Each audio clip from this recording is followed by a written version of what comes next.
All right, y'all. I'm react to this little Matt Walsh video I saw, so let's go check it out. Well, our culture's most popular pastime, as we know, is complaining. Sometimes I feel like he's about to do in this video. Much love, though. Now, our second favorite hobby is to come up with trendy new labels for common human experiences. What if we could whine about our stressful lives while also inventing a new label for something people have always done? That would be the modern dream. That's the holy grail. And that's what brings us to the hot new trend called quiet quitting. This is a major topic of conversation on TikTok, especially where people are too burned out to do their jobs, but not too burned out to record TikTok videos talking about how. I thought quiet quitting was I'm gonna do my job within the hours that y'all give me, and I'm not gonna like kill myself for the job that's not gonna like go above and beyond for me. Like a job like I'll put it for my 40. If I like a job, I'll go above and beyond. If I'm just there to be there, I'm 40 hours in, 60 hours in. All right, I'm there. Put my 40 to 60 hours in because that's what I've been working for the last couple of years. And I'm out. That's how I feel. But like, oh shit, something y'all need a little extra. It depends. Let me see if I can work that in. But for a job I fuck with, like the job I got now, hey yo, y'all, I'll come in, accommodate my schedule. I got y'all. But like, just certain jobs, there's certain jobs people know. Hey yo, this is like I'm not gonna kill myself. I'm not gonna work extra hard for this job because it's like it's pointless. So here's one viral TikTok video giving more details about this revolutionary new concept. Everybody's talking about quiet quitting and how it's the new negative talent crisis. I think it's a good thing. The youngest generations at work are rejecting the idea of hustle culture or framing your entire life around some dream job. With quiet quitting, you're doing what you're paid for and not more. And it's about setting boundaries. I see this as a healthy evolution that can actually equalize the employee-employer relationship more. First of all, doing the bare minimum at work is not some unique, quirky new approach to life. We don't need a label for it. It's called lazy. Second, doing the bare minimum at work. I don't think she said the bare minimum. She said is not doing more than what you're paid for. Like you, it's not like you go to McDonald's, you get paid for your Big Mac. You don't do you expect them to give you? Oh yeah, here's an extra Big Mac. No, you expect them to give you what you paid for. So shouldn't your employer expect you like, hey yo, putting this hours in, y'all don't expect overtime. Y'all not doing that. All right, why am I going above and beyond for y'all? Because y'all send me do this on off the clock on my free time. That seems dumb to me. Second, if you want to do the bare minimum, that's fine. That's mediocrity. If you want to live a mediocre life, you're welcome to it. Many people before you have chosen that path, and many people after you will do the same. That's why it's mediocrity. And if you're doing the bare minimum at work, refusing to go above and beyond, and not pursuing anything else notable with your life, then you will be unsuccessful and, again, mediocre. We do the bare minimum. Sometimes people die. You will not flourish financially or in any other way. Being lazy will extract a payment from you, whether you like it or not. And what you are giving up in exchange for ease of life is any chance of doing anything notable, interesting, or great with your life.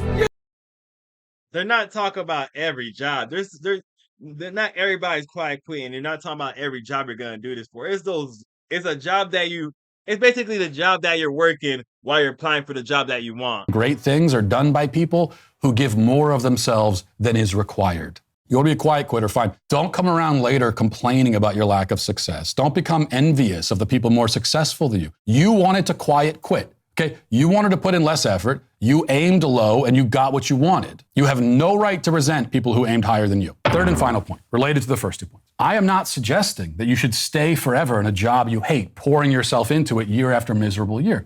If you hate your job and you feel unfulfilled by it, if you feel that it's not making use of your talents, if you think it's a dead end, etc., then go chase something better. If you just don't want to work at all, then you're a lazy, overgrown child. As you maintain that attitude, you're destined, as previously discussed, to be a mediocre failure and a disgrace and an embarrassment to your family and everyone who knows you. But if you're willing to work and yet you feel that your work right now is wasted or futile or pointless, then go and pursue a new opportunity.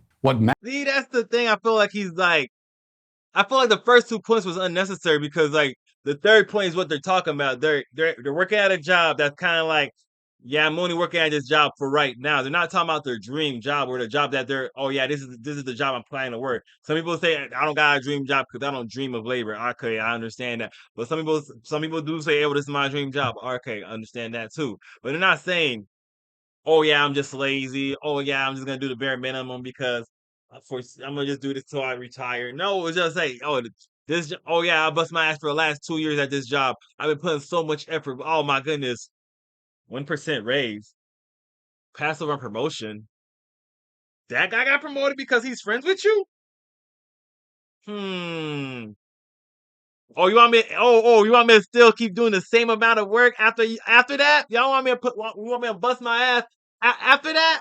Nah, y'all gonna treat someone like that and expect them to work is just as hard? Nah, they're gonna be give you as much as effort as much as respect as the job give them. That's as much as effort that they're gonna put into it.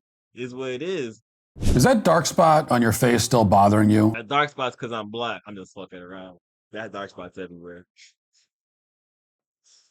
And now the makers of Quiet Quitting are back with a new hit called #ActYourWage. This is another viral trend, which is essentially the same thing as Quiet Quitting, sort of taking the Marvel approach where the sequel is a carbon copy of the original. The Act Your Wage trend, which has taken off on TikTok, is apparently best explained by this viral video, which has millions of views from TikTok user Sarai Marie. Let's take a look. Do you even know how to do your job? I don't understand what... Hey, Veronica, I'm gonna have you take this home and work on it tonight, okay? Respectfully, Susan, I'd rather spend time with my family. Veronica, did you just decline the Zoom meeting that's at 6:30 tonight? Oh, yeah, I did. I did do that. Yeah, because it's outside of my working hours, 9 to 5, so I won't be attending. All right, Veronica, I do need you to be available during your vacation, okay? It would appear that acting your wage means being so grating and annoying and shrill that you end up sitting alone in an empty corner of the office because everybody else has jumped out the window. Now Matt Walsh got some of the driest jokes. The driest joke. It's like dried in my lips at work. Dry. should first note here, as we did with the quiet quitting trend, that proponents of this approach do, in theory, make a couple of valid points. So it's true that you should have a life outside of work. It's also true that you need to know how to set boundaries, not just at work, but in general, so you don't get taken advantage of. But both of these potential positives are ultimately neutralized because, for one thing, there is no real value in ensuring that you have extra time outside of work if you aren't going to spend that extra time doing something enriching and worthwhile. So most of these people will just go home and scroll through TikTok. That's what you just did. You're literally complaining about something that you're doing. What he said doesn't make sense. Like, he'll say the first part don't make sense because it literally contradicts what he's saying now. He's like, what I don't get is like, he's agreeing with them and disagreeing with them. It's like he's just trying to find a reason to complain. It's like, oh, I need to make a video. Quiet quitters. How can I make something about quiet quitters? They're complaining. I'm gonna complain about them. Come on, Matt Walsh. Come on. Love the show though. Love the show. how they're spending their extra time. Who's my baby? Who's my princess? Who's the most... What the is this? We heard in the video that Veronica wanted to spend more time with her family, but the problem is that these days, most people in their 20s don't have families. So by family, they really mean their couch, their phone, and their HBO Max subscription. Second, setting boundaries is important, but in the adult world, you need to know how to do that with a certain amount of tact and diplomacy. What the video is recommending is that employees act like a bunch of spoiled toddlers, turning up the smarmy level to 100, screeching like overgrown bats, and acting offended that their boss would even ask them to do a little bit extra. See, you can't, this is what you have to understand, kids. You cannot talk to your boss that way. You might wish that you could, but you can't. And if you... All right, that's it. I feel like he sees the point, he agrees with the point, but he's like, I'm gonna miss the point. Like, you know what they're talking about. You know what they're talking about. You know exactly what they're talking about, trying to say. As someone that's in their 20s, like, trying to say you don't got a family and stuff like that, that's kind of like dumb statement to say. A lot of people in their 20s started families now. And even if someone in their 20s didn't have a family and they want to just come home and chill, why is that? Why do they need you worked your 40 hours, you want to come home and chill instead of work? How? Oh my goodness. Like, what?